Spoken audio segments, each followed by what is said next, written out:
I'd like to also a little bit echo what was said by my predecessor from Norway. I think it is quite important and it is quite advantageous that you have this Nordic-Baltic cooperation in the Nordic-Baltic area under the Ramsar Convention. A lot of it is driven and by Norway and was instigated at the beginning by Norway, and there will be yet another meeting, one of the annual meetings at the end of next month near Tromsø in the north part of Norway. But this provides a useful forum for exchanges of experiences and know-how at this regional level around the Baltic seas in the wider context. On another point, maybe the Ramsar Convention on the wetlands or on the water-related ecosystems in wide terms has been, since the beginning, very much dealing also with those wetlands on peat, on organic soil. So the peatlands are quite an important part of the Ramsar Convention's work.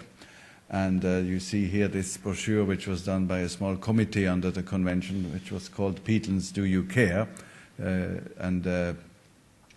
Summarizing the different main issues on the peatlands. And today we are looking more specifically on the mires and the wilderness concept, so that I think is very inspiring and probably a unique opportunity for a country like Estonia, but for other neighboring Baltic and Nordic countries as well, to a certain degree, to tell the others, the rest of the world, what to do with this concept. I see if the mouse.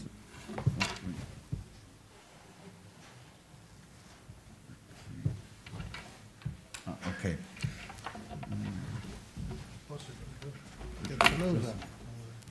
Okay, it's okay. Thanks. I managed.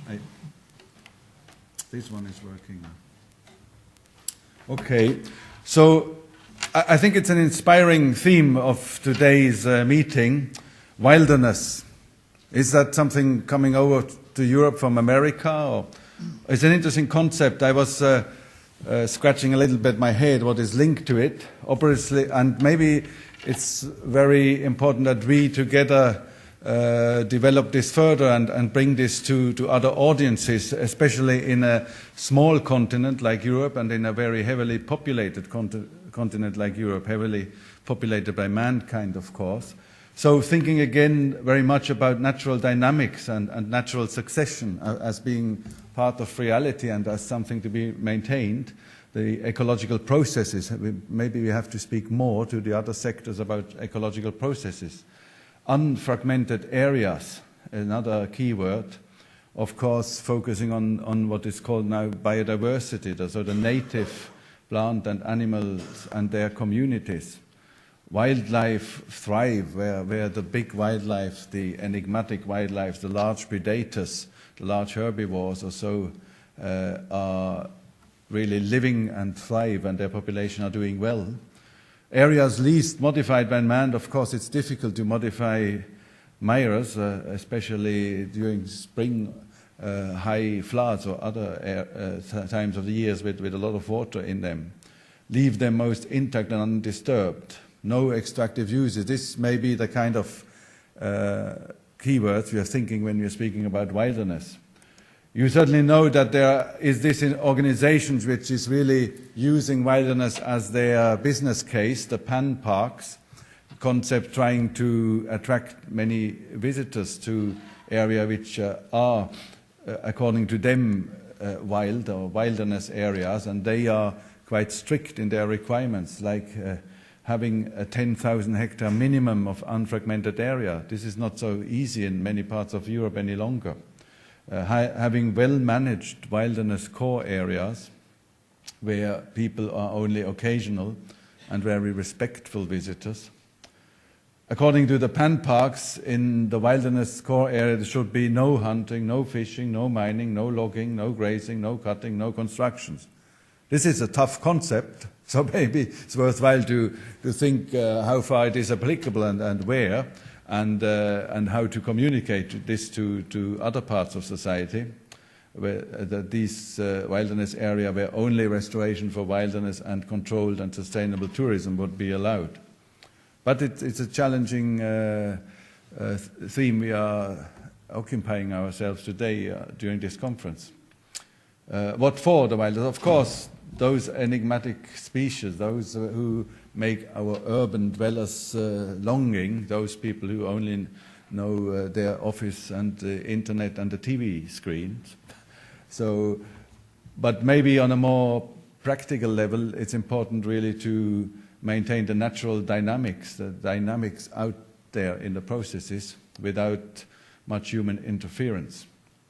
Maintenance of those key species, which are quite iconic for the urban people, provide the visitors with unique experience without special equipment like helicopters or other heavy machinery, and also think about producing through all this some benefits for the local communities, for those people who are actually living close or inside or at the edge of those wilderness areas. As I said before, in Europe that's a big challenge, and I'm not so sure how far we will be able to convince the politicians about that, so we have to prepare our arguments. Because the big challenge, the first one, is the fragmentations. You have this map where you have in the western part the Netherlands and Belgium and the North Sea, and then you're going east through Germany, and you have the big green part is Poland on the right-hand side of the map, and underneath in the south, Czech and Slovak republics. Every green area is an area of at least 500 square kilometers unfragmented, as you can see, as you know, but as you can see very well here on the picture, it doesn't exist anymore in the Benelux countries, not very much in Germany, but interestingly, there is still some potential throughout Poland and Slovakia. So, of course, it's an easy job maybe in Estonia, but also the Nordic and the Baltic countries are probably coming more under pressure on how to deal with that fragment. And so wilderness, or the concept and the managing word behind it, may be an answer to this problem of those increasing pressure of human activities and disturbance also. Another issue where maybe we have a tendency to overlooking this too much, and the issue is maybe more serious than we thought before, is the non-native species, alien invasive species, but also feral species like the American mink or others, which replace indigenous species or so.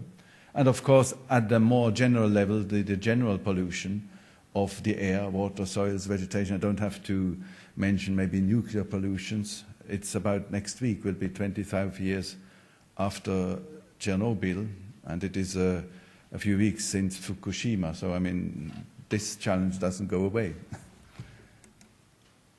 But let's come closer to the Mayas, where it is probably important to start with the essential points of the Maya ecology and their functioning. I'm sure other speakers will speak more to that afterwards. You have on the left upper side a graph which is obviously too small to really read, but it illustrates that Mayas are functional units, and the hydrology is a central part of it. If you change the hydrology through drainage ditches or so in one part of the Maya, then you affect the whole dome, the whole system. So we have to approach this wilderness concept in Mayas with a look at the entire function of a given Maya dome or unit, which is often at large scale, as certainly in areas like in Estonia and other Baltic countries. And also thinking a lot about the damages which are not only created inside the Mayas and which have a cost, but that the cost may also be outside of the Mayas, that they may lead to increased floods downstreams or increased droughts if the Mayas cannot retain water any longer during dry periods. And then there is the carbon sequestration and release complexity, that the degraded Mayas may release more carbon than they store. Also, in many parts, Mayas are afforested, and that may substantially change them and even prevent some economic uses on used mires for berries or other issues like even game hunting. So these are the issues maybe which are worthwhile to think about it in a context of mires and wilderness as well. So there are quite a few challenges for mires in this field. So to thinking when one is developing development plans, that one thinks about the multiple benefits, not just one sector, maybe just water or just biodiversity, but the multiple benefits. And certainly also maintain and develop carbon sequestration facilities, because it may look at the first instance like a small area and a small amount of carbon to be sequestrated, but at adding it up in boreal countries where there are quite a lot of mires and a large surface may actually make a difference in the overall carbon cycle and the sequestration balance.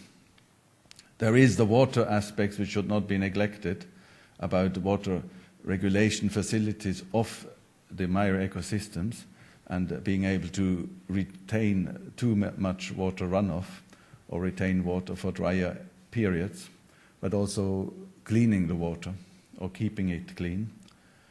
Then, of course, the biodiversity, you've seen the photos before at the opening of the conference, which is quite a unique number of species which are very much linked to mires and raised bogs and similar ecosystems. And then think in serious terms about adapted tourism, for visitor-adapted recreation activities, and not forgetting the cultural aspects of it in different ways, history, traditions, beliefs, etc. And also mire therapy, balneological activities, etc. As you know probably, the Ramsar Convention is based on the wise use concept. It's not about only protection and not doing anything, but it's rather on what was called at that time in the 60s wise use, which is called nowadays sustainable use.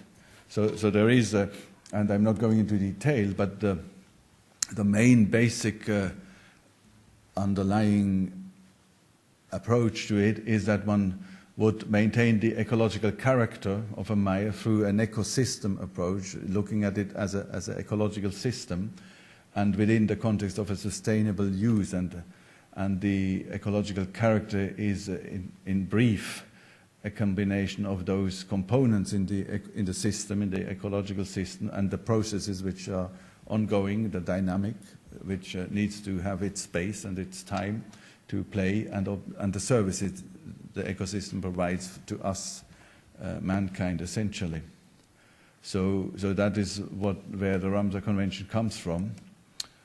And I'm just citing a few of the conclusions of a study done by the mire specialists between the conservation side, but also the user side on the wise use of mires, where they essentially say stop the further decline of mires, and do not exhaust vital mire resources, because they may be needed for more urgent purpose in the future than what you want to need it right now.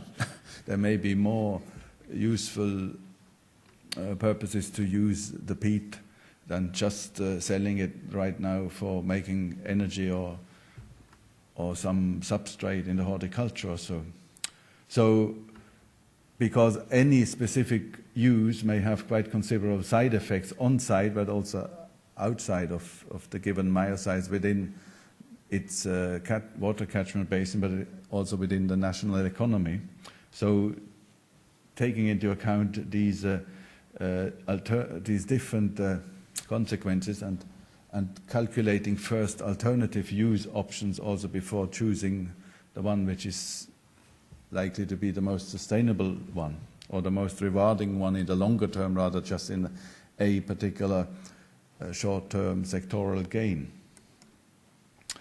So, is wilderness then a form of wise use, or do we have to formulate the question the other way around today?